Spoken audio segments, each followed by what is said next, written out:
প্রভার রান্নাঘরে আজ তোমাদের স্বাগত জানাই। আজ চলে এসেছি চটজলদি একটি দারুণ স্ন্যাক্স নিয়ে। আমাদের অনেকের খুব পছন্দ ফিশ ফিঙ্গার, কিন্তু বাড়িতে সবসময় যদি ফিশ অ্যাভেলেবেল না থাকে, যদি পনির থেকে থাকে, তবে বানিয়ে নেওয়া যেতেই পারে এইভাবে পনির ফিঙ্গার, যেটা খুব ক্রিস্পি হয় এবং খেতে দারুণ হয়। পনিরটা ফ্রিজ থেকে বার করে খানিকক্ষণ আমি এটা ঠান্ডাটা কাটিয়ে নিয়েছি। এখানে আমি পনিরটাকে লম্বা লম্বা করে কেটে নিয়েছি। সাথে একটা মশলা রেডি করে নেবো। তার জন্য নিয়ে নিয়েছি এখানে ধনেপাতা, খানিকটা আদা, দুটো কাঁচা লঙ্কা এবং রসুন। মশলাটা আমি বেটে নিয়েছি।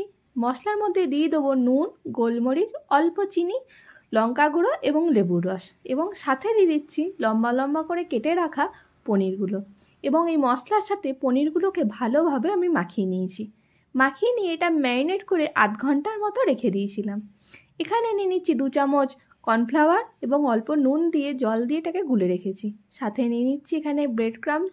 এখানে একটা কাঁটা চামচের সাহায্যে একটি করে পনির কর্নফ্লাওয়ারের জলে ডুবিয়ে ব্রেড ক্রাম্বসে সেটা ভালোভাবে আমি কোট করে নিচ্ছি। কাঁটা চামচের ইউজ এই কারণেই যাতে ব্রেড ক্রাম্বসটা লাগাতে সুবিধা হয়। আবার ব্রেড ক্রাম্বসে কোট করে নেওয়া পনিরকেই আমি কর্নফ্লাওয়ারের জলে ডুবিয়ে সেকেন্ড টাইম ব্রেড ক্রাম্বসে কোট করে নিচ্ছি।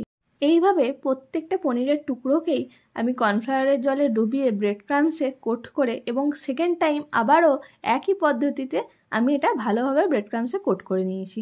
সব পনিরটা রেডি হয়ে গেলে ফ্রিজে এটাকে আমি আধ ঘন্টার মতো রেখে দিয়েছিলাম। রিফাইন্ড অয়েল গরম হয়ে এলে সেই গরম তেলে এক এক করে এই পনির ফিঙ্গারগুলো আমি দিয়ে দেবো এবং হালকা গোল্ডেন হয়ে গেলে এটাকে আমি ভেজে তুলবো। তাহলেই রেডি দারুণ ক্রিস্পি এবং টেস্টি পনির ফিঙ্গার।